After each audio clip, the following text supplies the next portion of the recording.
Fala aí, pessoal, sejam muito bem-vindos a mais um... Sabe quando eu comecei a enrolação? É o seguinte, esse vídeo teve que ser modificado, porque quando eu fui gravar, tava preparando material, o Lula deu uma declaração. E aí cagou todo o meu material. Pô, Charlão, então você tá mais preocupado com o seu material do que com a economia brasileira? No momento tô, porque eu já tinha um vídeo bacana, a carteira do canal, o vídeo do mês, legal, tive que mudar tudo.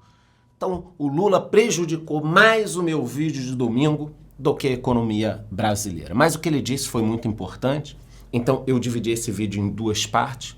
Vou falar sobre mundo e economia brasileira na primeira parte, e na segunda, rapidinho, eu falo sobre o meu aporte do mês na carteira do canal. E pelo amor de Deus, Lula, não fala essas coisas antes do vídeo da carteira do canal, senão você prejudica o meu trabalho, tá? Então o vídeo está completíssimo, duas partes, só que antes de eu continuar, eu te peço duas coisas. Se inscreva aqui no YouTube batendo no sininho e me diga nos comentários a seguinte questão. Qual o seu melhor ativo pagador de dividendos até agora no ano? Então me diga aí, foi a Taesa, foi Itaúsa? Se foi Itaúsa, você tá fudido. Se a Itaúsa foi a melhor, imagina a pior. Mas me diga aí qual o seu ativo, um ativo, e eu prometo, equipe, pegue aí os ativos mais citados, eu vou fazer um vídeo, eu prometo. Tá lembrando que eu tenho um podcast todos os dias no Spotify, o melhor podcast de negócio do Brasil. Sem enrolação, então, bora aqui para os destaques da semana, primeira parte do vídeo. Dólar subindo e ouro subindo. Motivos diferentes, vocês já vão entender. Bom, tanto o ouro quanto o petróleo acabaram subindo no final dessa semana, pois Israel está intensificando os ataques.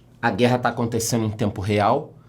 Talvez você esteja assistindo ao vídeo quando algo grande aconteceu, quando acabou a guerra, mas no momento que eu estou gravando, horas antes dele ir ao ar, a guerra se intensificou, Israel está entrando em Gaza e aí o preço do petróleo e do ouro acabaram disparando. Tanto que, está aí na tela, o ouro vinha caindo quando começou o conflito em Israel. Olha só o que aconteceu. O ouro disparou e já voltou para o patamar dos $2.000. Vocês estão vendo aí essa decolada que deu. Já o dólar não tem nada a ver com o conflito especificamente em Israel. O dólar estava caindo e aí o Lula falou lá o que vocês já vão ver e o dólar voltou a subir. Ele continua aqui nesse patamar entre ali 4,70, 5,20, 5,30, mas ele estava caindo. Olha só, até peguei aqui o gráfico de 5 dias, vocês podem ver que ontem ele estava em queda, bateu 4,93, porra, ia fechar a semana bonita, 4,93, daqui a pouco 4,80.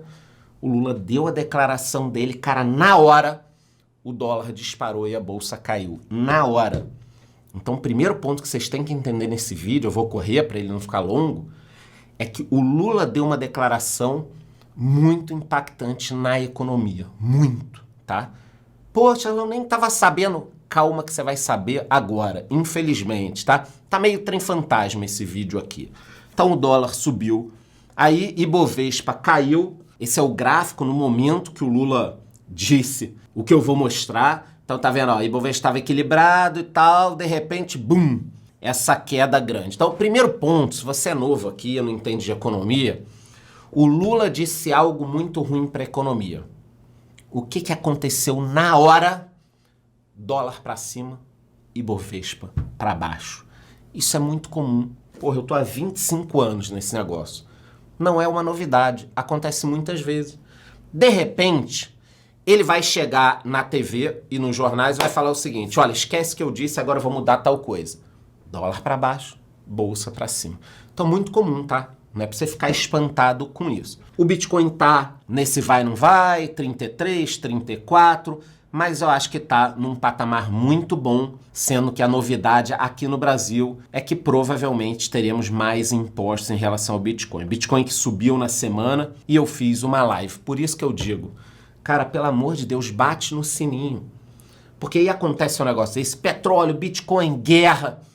Eu já entro em live e você perde, não sabe na hora. Então bata no sininho para ser informado. Bitcoin eu fiz uma live. Quais foram os destaques da semana? Bom, aqui no Brasil, que é o que interessa a gente no momento, o bicho tá pegando e esse é o ponto que eu disse no início do vídeo para vocês. Bolsa acentua a queda depois de Lula não garantir a meta fiscal de 2024, meta essa que ele vinha o tempo inteiro batendo, queria cumprir. As contas do governo têm um rombo muito grande já esse ano. Lá atrás, nós tivemos um rombo de 850 bi, no auge da pandemia, que foi 2020, pior pandemia de 100 anos. Depois melhorou e agora está num momento muito delicado. Ah, Charlão, mas no último mês nós registramos um superávit. Foi por causa de um ponto específico. Não foi uma questão que vai continuar se repetindo aqui, essa do superávit. E isso tudo já está pegando aqui a aprovação do Lula. Olha só, a aprovação do governo Lula recua para 38%. A aprovação de Lula cai 6 pontos em 2 meses.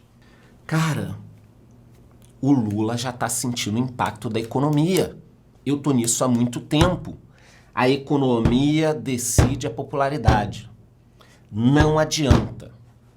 Tanto que deu muito problema nos últimos governos dele e mesmo assim ele estava popular.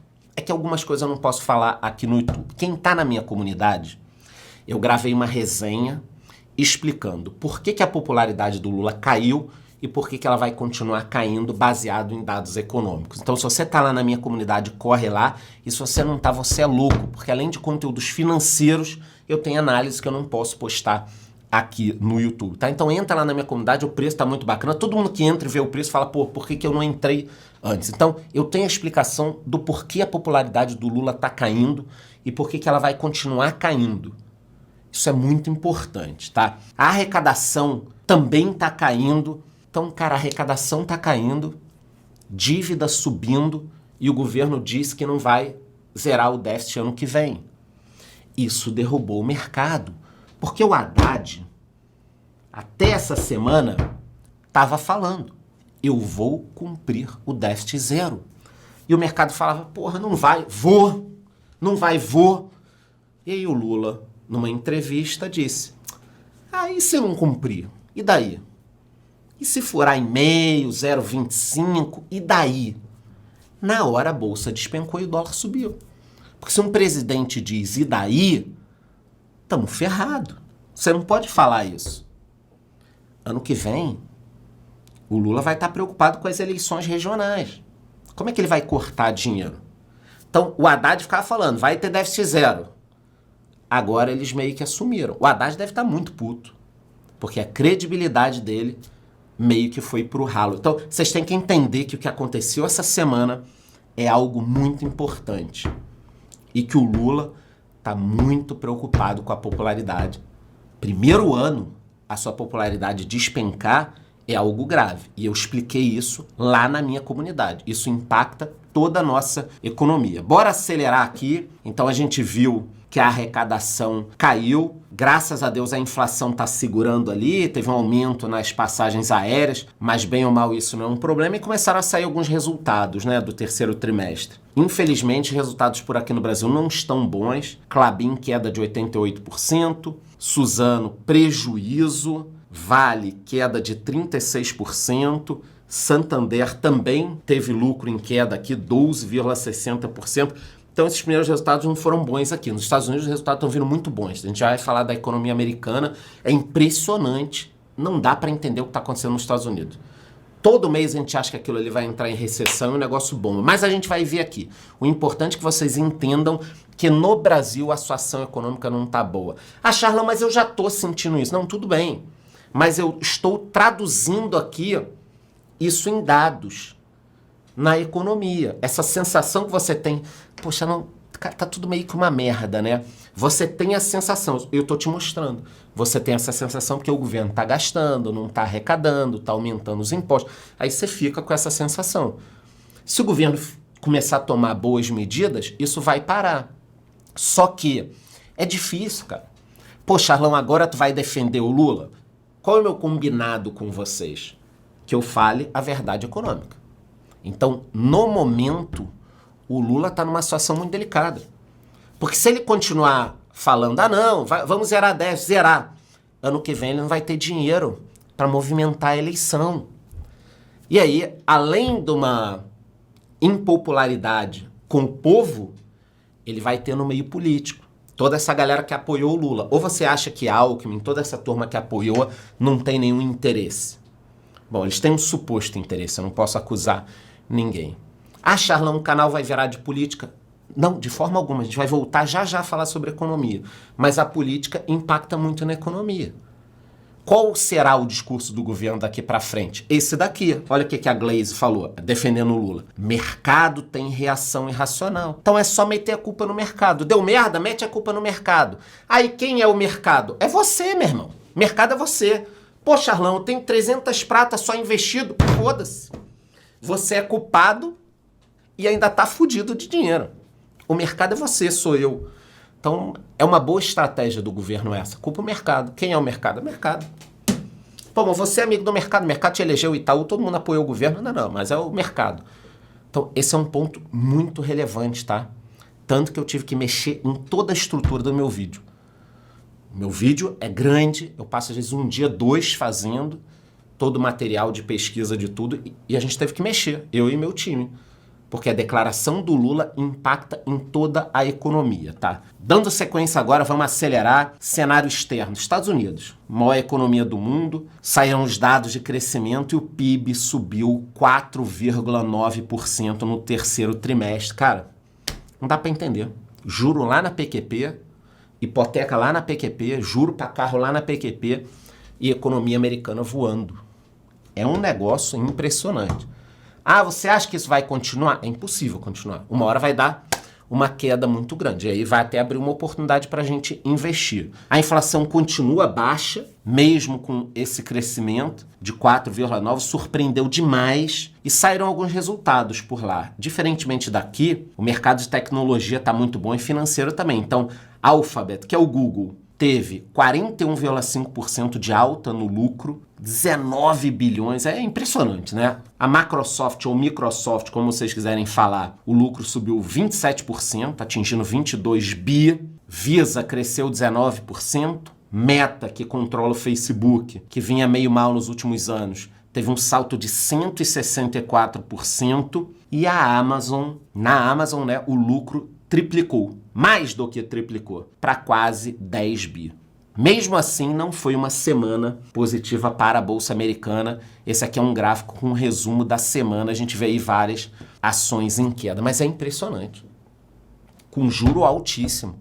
Isso me preocupa. Por que a galera está preocupada? Poxa, era um puta resultado e as ações não dispararam essa semana. Porque a gente sabe o seguinte, se a economia americana está crescendo ainda, eles vão ter que subir o juro de novo. E se eles sobem o juro, o dinheiro vai para lá. Cara, aquilo ali é uma máquina sugadora de dinheiro, os Estados Unidos. Mas, por outro lado, é o que eu sempre digo para vocês. Quem investe pensando no longo prazo, sempre fica feliz com a queda das boas ações. Porque aí a gente investe. Ah, eu não sei investir. Vou bater na tecla de novo. Eu tenho um curso completo de investimento na minha comunidade. Então, além de você ter um curso completo de investimento, se você estivesse lá essa semana, você entenderia o que aconteceu com a popularidade do Lula. Na Europa, eu acho que o destaque é só a manutenção dos juros. Eu acho que está tudo bem. Rússia, que eu não costumo falar no vídeo, é importante a gente falar hoje. O Banco Central elevou o juro básico em 2 pontos para 15%. É bastante coisa, eles ainda estão em guerra. E eu separei um destaque aqui interessante. Olha só. Rússia diz que delegação do Hamas e representantes do Irã estão em Moscou. O que está acontecendo no mundo, cara? Esquece o Brasil. Já falei do Brasil, já fiz o trem fantasma do Brasil. Vamos para o mundo agora. A Rússia invadiu a Ucrânia. O mundo livre começou a apoiar a Ucrânia. China, Coreia do Norte, vários países apoiaram a Rússia. Pô, Coreia do Norte também sim. Eu falei aqui no meu vídeo. Inclusive o Kim Jong-un foi de trem para lá, para a Rússia, encontrou o Putin, liberou armas. O Putin estava precisando de mísseis. Está se formando um grupo. Eu falo isso o tempo inteiro para vocês. Agora o Irã e o Hamas estão se encontrando com o presidente russo. A coisa tá complicada, cara. Eu não sei se esse grupo inteiro não armou o ataque do Hamas. Porra, lá vem você com teoria da conspiração. Não. É só você pensar. É do interesse do Irã, da Rússia e da China que Israel entre numa guerra, vários países árabes também, e arrastem os Estados Unidos. E os caras vão ficar lá, a Rússia e a China olhando. Aliás, trazendo atualizações da guerra, a China e a Rússia vetaram resoluções dos Estados Unidos sobre o conflito. Israel anunciou que vai expandir as ações por terra. Eu falei com vocês no início do vídeo, e isso subiu ouro e petróleo. E os ataques vão continuar, porque o Hamas tem estimados, 500 quilômetros de túneis embaixo da cidade, anos construindo isso. Inclusive, Israel divulgou uma imagem de um hospital, embaixo do hospital, uma verdadeira rede de túneis. Então, Israel, mesmo bombardeando, não consegue destruir aquilo ali. Essa guerra pode durar mais do que o esperado. E esses dois, Xi Jinping e Putin, têm interesses nisso, em arrastar os Estados Unidos para um conflito no Oriente Médio, que eles não estarão. Eles vão estar lá. Joga o Irã, Arábia Saudita, Egito, Turquia, joga todo mundo para brigar com os Estados Unidos. Os Estados Unidos vai desfocar da Ucrânia e ainda vai ter uma queda de PIB, de tudo, vai para uma guerra. Desde que eu me entendo por gente e acompanho o noticiário, eu acho que desse momento aqui é o que a gente está mais próximo de uma terceira guerra, incluindo vários países. Porra, que venda de susto, hein? Eu não me lembro, assim. 11 de setembro foi uma coisa específica, um grupo que atacou os Estados Unidos. Depois, Afeganistão, a própria invasão do Kuwait, que os Estados Unidos depois atacou, Iraque, não sei o quê. Cara, tudo bem, mas uma guerra aberta, por exemplo, onde o Irã pode entrar, onde a Coreia do Norte está falando que pode entrar, onde China e Rússia estão juntos, e eu não me lembro. Se vocês tiverem um outro momento, os últimos 25 anos, me digam aqui nos comentários. Mas eu não me lembro. E o ápice disso pode ser uma invasão da China a Taiwan. Vamos aguardar. Agora bora para a parte 2, a carteira do canal, os aportes, incluindo o cripto, hein? Novidade. Então vamos lá. O projeto da carteira do aposentado vocês conhecem, não preciso detalhar. O que eu pensei esse mês? Cara, manutenção da carteira e alguns aportes estratégicos aproveitando o momento ruim. Então bora para atualização. Então, cara, olha tudo que está acontecendo no Brasil e no mundo. Vocês estão vendo a importância de eu ter esse compromisso de investir todos os meses? Porque nos últimos meses, se eu não tivesse esse compromisso comigo e público, aqui é o que eu ia estar investindo. Normalmente a gente investe quando? Fala a verdade. Tô só eu e você aqui. Quando que a gente investe? Quando tá tudo subindo. Que aí você abre a manchete lá, caramba, fundos imobiliários sobem 10% e ainda tem potencial. Aí você fala, porra, eu quero comprar. Ações sobem não sei o que e mercado diz que a bolsa pode chegar a 150 mil. Você quer comprar. Quando as coisas estão ruins, a gente pensa, melhor eu ficar na minha. Melhor eu pegar um tesouro. Melhor eu não fazer nada. Melhor eu deixar esse dinheiro parado esperando uma oportunidade. Então, nos últimos meses, que a coisa não está muito boa, eu acho que é muito bacana vocês entenderem a importância de eu todo mês investir. E no final do vídeo a gente vai ver a rentabilidade da carteira e ela só tá boa por causa disso. Então guardem esse ponto, porque daqui a pouco a bolsa vai estar boa, os fundos vão estar bons, se Deus quiser. E aí a gente vai estar pensando, pô, que sorte que Charlão deu, sorte ao caramba.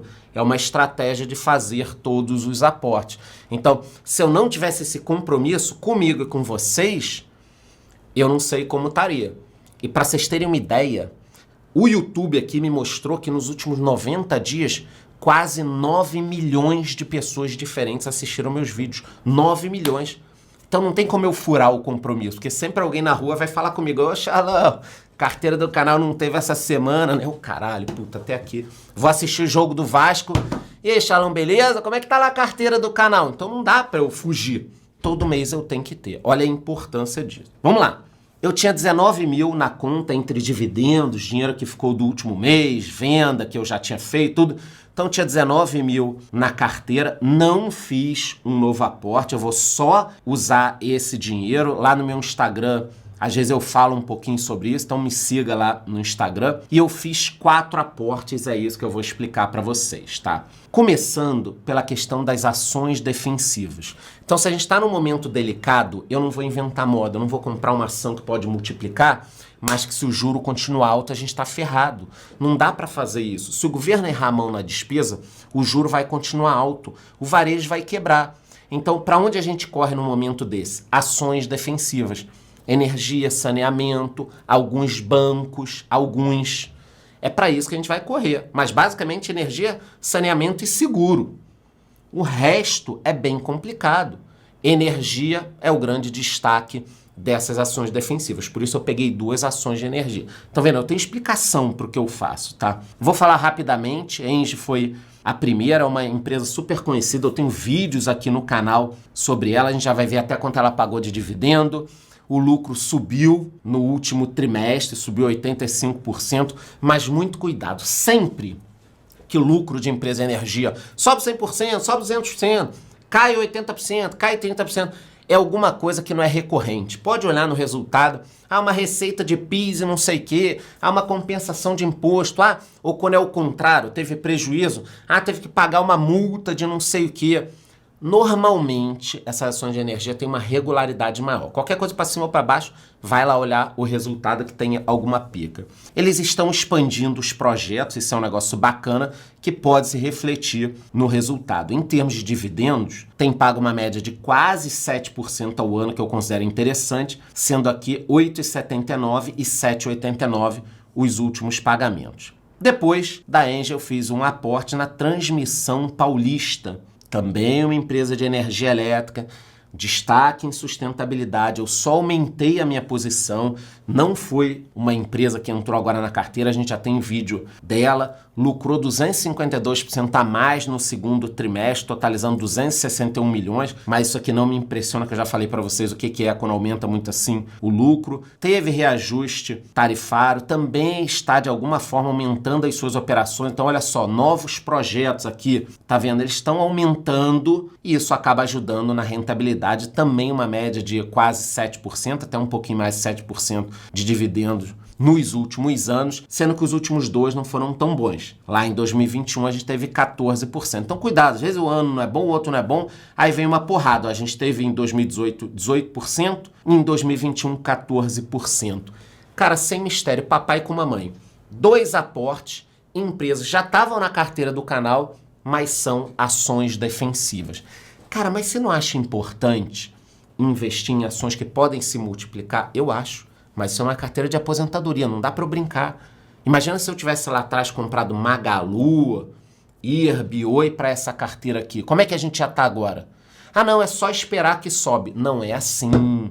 Não é assim que funcionam as coisas. Então, para uma carteira de aposentadoria, você não pode brincar. Eu tenho 10% para brincar aqui. E mesmo assim, estou brincando com muita calma. Também fiz aportes em fundos imobiliários. Na realidade, eu fiz um novo aporte no XPIN11, que foi o último fundo que entrou na nossa carteira. Então, só você pegar meu último vídeo, você não sabe que fundo é esse, e assistir que eu explico. Ele tem uma vacância de 11%, é um fundo logístico, industrial. Eu tenho outros fundos desse tipo na carteira, eu venho diversificando ela. Ele é um fundo que paga um yield interessante, quase 10% nos últimos 12 meses, 0,8% no último mês, que é um yield que eu considero interessante. Então, vamos lá, até agora. 2 ações de energia e um fundo imobiliário que eu já tinha e estou aumentando posição nele. Lembrando que eu não tenho mais de 5% em nenhum ativo. Porque se der uma cagada, a minha carteira não afunda. Às vezes passa um pouquinho de 5%, passa. Se esse ativo subiu muito, aí tudo bem, qualquer coisa eu vou rebalancear. Se ele chegar a 7, 8, 9%, eu vou rebalancear, mas é um bom problema. Eu não vou reclamar, que merda, cara, comprei 5% em Sanepar, agora tem 7%. Eu não vou reclamar, pelo contrário, tá? Aí eu vou rebalancear.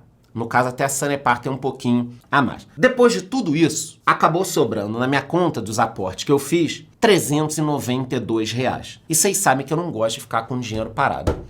Então, acabou sobrando esses R$392. Eu tenho nosso fundo de troco lá, que quando sobra um pouquinho eu compro, que é o MXRF11, não é nenhuma recomendação. Charlan, mas eu tenho um fundo aqui que custa R$10 que eu gosto. Cara, sobrou um dinheirinho, você compra. É uma obrigação, você vai lá comprando, quando você vê, você tem um valor grande. Então, eu fiz o aporte no MXRF11, para quem não sabe, é um fundo de recebíveis, de papel. Eu não quero que o meu dinheiro fique parado. Esse é o fundo de troco da carteira. É um fundo que pagou no último mês 1,01%, mais de 11% nos últimos 12 meses. Tivemos até uma notícia aqui teoricamente negativa, que teve um fundo que vendeu as participações que tinha nele, aí caiu um pouquinho. Eu não vou ligar não, porque eu estou pensando no longo prazo. Ah, mas não pode dar problema nesse fundo? Eu já escutei falar mal dele. Meu amigo, pode dar problema em qualquer coisa. Pode dar problema em qualquer coisa, em ação, tesouro, FII, qualquer coisa pode dar problema. Você não pode ficar preocupado. Se você sabe de alguma informação que realmente pode dar problema, não tem aquele ativo, tá? Mas essas coisas, tem isso, tem aquilo, eu escutei. Cara, também já escutei falar mal de todos os FIIs que eu tenho. Porque sempre que entra algum FII na minha carteira, alguém manda mensagem. Cara, você não tá preocupado com isso? E eu não deleto a pessoa, não bloqueio a pessoa. Porque eu preciso de gente, presta atenção no que eu vou falar, eu preciso de gente falando mal do que eu faço. Caralho, Charles, não entendi. Você vai entender. Por exemplo, eu sigo e sou amigo de pessoas que odeiam Bitcoin. Eu sigo e sou amigo de pessoas que odeiam Bitcoin. Caralho, por quê? Aí você sai com as pessoas e elas ficam falando mal? Isso. E eu deixo. Porque eu não posso ter uma opinião enviesada. Ah, eu vou andar com 10 caras que gostam de Bitcoin. Caralho. Aí você paga Bitcoin no almoço, paga não sei o quê. Você pensa, caramba, só vai se usar isso e tal. Você tem que ter um contraponto. Tem que ter um contraponto. Tanto que, momento, dá uma alfinetada no mercado de finanças. Fundos imobiliários. A coisa de 2, 3 anos atrás, os maiores influenciadores do mercado metiam o pau em fundos imobiliários. Eu sou amigo de vários. Metiam pau, falavam abertamente. Agora, meu irmão, todo mundo com a sua carteirinha, 5 FIIs aqui pro ano que vem, 3 FIIs, como comprar FII e tal. Ok, tudo bem. E eu não deixo de ser amigo de ninguém, eu escuto. Porque você tem que ter o contraponto. Então, se você sabe alguma coisa ruim de algum ativo, mete nos comentários aí. Eu quero mais é entender isso também. Ficou claro? Então, assim, não deixe de ser amigo de quem não gosta das coisas que você investe. Ah, Chala, mas eu vou almoçar todo dia com um cara que não gosta de tesouro, não gosta de ação, não gosta de FII, não gosta de cripto e não gosta de investimento no exterior. Aí, meu irmão, aí foda-se esse cara. Aí também você tira do seu rol de amigos, pelo amor de Deus, entendeu? Mas uma pessoa que fala mal de um outro ativo, tudo bem, tá? Então eu investi no meu fundo de troco, que pode ter problema um dia. Depois de tudo isso, sobrou na conta R$ 2,54. Como eu não gosto de ficar com dinheiro parado, eu fui lá e olhei, porra, quanto custa uma ação da Oi? R$ 1,83. Então, sobrou 2 e pouco. A ação da 1,83. Eu não gosto de ficar com dinheiro parado. O que eu fiz? Comprei Oi? Não. Eu preferi ficar com dinheiro parado mesmo. Então, sobrou R$ 2,54 lá na conta. Mês que vem a gente usa. Achei melhor ele ficar parado do que comprar Oi. Nada contra, não é uma recomendação de compra ou de venda da Oi. Mas deixa meu R$ 2 lá paradinho, tá? Vamos deixar ele parado. Então, eu falei das movimentações aí. Para quem quer saber valores, foi 10 mil do XPIN, 4 mil na Engie, na Transmissão Paulista em cada uma e 389 no MXRF11 e nada na Oi. Pô, Charlão, e depois disso, como é que ficou a carteira? Vamos lá. 35% da carteira tá em ações. Então, vamos lá. 35% em ações, a posição. 48% em FIIs. E para quem lembra ali, quando eu fiz o início da carteira, eu falei, cara, eu quero ter mais ou menos metade em FIIs. Por que metade em FIIs? Porque isso vai ficar me dando dinheiro para todo mês comprar. Todo mês comprar. Talvez mais para frente eu possa mudar isso um pouco. Mas eu tenho uma caixa registradora. Todo mês, trim, entra dinheiro, eu compro. Trim, entra dinheiro, eu compro. Se fossem só ações, você sabe que não é assim. Então, 35 em ações, 48, quase 50 em fundos imobiliários. Tenho também 8% em Fiagro. É um ativo que eu já falei que a gente tem que ter cuidado. Eu tenho 3 ativos, gosto, acho bacana, mas ainda teremos muitos problemas até que esse produto amadureça no mercado. Tenho também 8% em ETFs, IVVB11, que são investimentos no exterior, e Small 11, que são investimentos aqui de risco, na minha opinião. Então, não vai meter um risco na carteira? Tá aqui, é o Small 11. São pequenas empresas da Bolsa Brasileira, pequenas e médias, que se a Bolsa disparar, elas vão subir muito. Se a Bolsa cair, elas também vão cair muito. Então, isso equilibra a carteira. Olhando a distribuição por ativos, lembra que eu falei da Sanepar? 5,60, mas porque ela subiu. Depois, eu praticamente não tenho nada acima de 5% aqui. Então, eu considero uma carteira saudável. Deus me livre. Eu tenho aqui 4% numa ação. Caralho, caiu 30%, deu um problema, um escândalo, um roubo. Eu não vou ficar desesperado.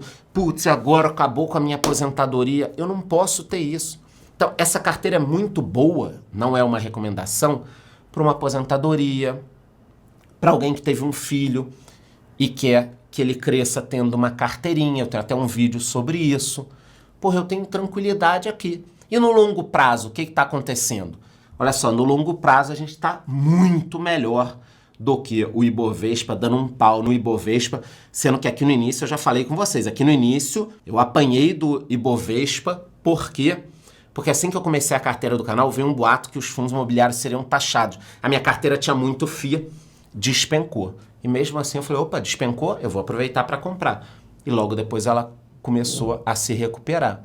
Então, enquanto eu tenho 15, 20, 30% de rentabilidade em muitas coisas, tem gente aí apanhando. Lembrando que a Selic deve cair e os fundos imobiliários e ações vão subir, a não ser que o governo faça muita cagada. Então, meu foco continua aqui. Eu preciso que essa carteira seja uma máquina de proventos, uma máquina de dividendos. E aí, todos os meses eu vou investindo e reinvestindo. Acabou. Vocês estão vendo? Mês que eu não aporto nada, não vendo nada, eu tenho aí de 5 a 8 mil para investir. De quê? De dinheiro que é gerado pela carteira, eu reinvisto. Gerado pela carteira, eu reinvisto. Vocês vão ver essa carteira, quem está me seguindo aqui, daqui a 5 anos, isso vai estar uma máquina.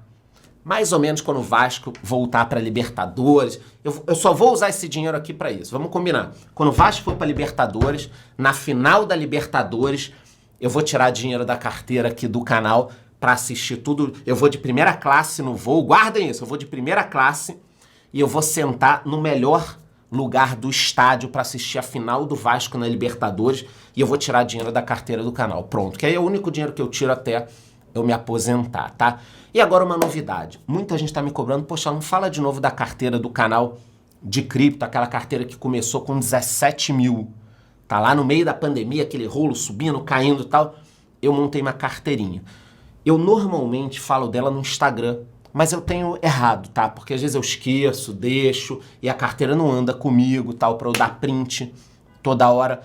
Eu, às vezes, vou mostrar aqui no YouTube. Pronto, que eu também preciso ter umas coisas que eu mostro lá no Instagram, senão vocês não me seguem lá, tá? Então eu vou colocar na tela, nesse momento que eu tô gravando o vídeo, essa carteira tá com 151 mil, quase 152 mil. Principais posições, Bitcoin, sempre Bitcoin é a minha principal posição nessa carteira. Depois Ethereum, Tether, XRP e USD Coin. USD Coin e Tether são stablecoins. Então eu tenho uma posição grande em dólar. Essa posição não está comprada, eu estou esperando um momento melhor para aumentar minha posição. Então eu estou comprado? Tô. Mas eu também estou com dinheiro aqui em paralelo, ou esperando uma queda, ou esperando o início de um ciclo de alta, que eu vou me posicionar em altcoins, porque Bitcoin e Ethereum eu já tenho, para dar uma multiplicada. A minha ideia, eu transformei 17 mil em 150, publicamente. A minha ideia agora é transformar esses 150 em 500, publicamente. Eu preciso de um mercado de alta. Não vou conseguir isso agora, não estou mexendo muito na carteira, mas quando a brincadeira começar, eu entro no jogo de novo. Lembrando que em 2020 houve um campeonato com os maiores influenciadores do Brasil para ver quem teria a maior rentabilidade e eu ganhei. Eu não estou falando isso por ego, não. Eu estou dizendo o seguinte, eu fico tranquilo, mas na hora de brincar eu também brinco. Então eu vou levar esses 150 para 500, mas calma, não é momento ainda, eu não estou preocupado com isso, tá? Então falei sobre economia, Lula me quebrou, tive que cortar um pouco o vídeo da carteira do canal segunda parte, foi culpa do Lula. Pô, eu queria mais informação da carteira, vai reclamar com o Lula. Ele que atrapalhou o vídeo de hoje, mas tivemos a primeira parte, tivemos a segunda parte, agora a carteira de cripto também, vou tentar falar um pouquinho, caso eu não esqueça, a equipe me cobre. Lembrando, antes de ir embora, que eu tenho uma live todos os domingos, às 8h18 no meu outro canal, vou deixar o link aqui embaixo do outro canal. Acho que esse vídeo ficou super completo. Antes de ir embora, eu te peço duas coisas. Uma coisa não conta, aliás, entre na minha comunidade, pelo amor de Deus, você não vai se arrepender. E agora sim eu peço as duas coisas. Se inscreva no YouTube batendo no sininho e me diga aí nos comentários qual o seu melhor ativo pagador de dividendos. É isso, gostou? Curte o vídeo, curte o canal, bate no sininho, até a próxima.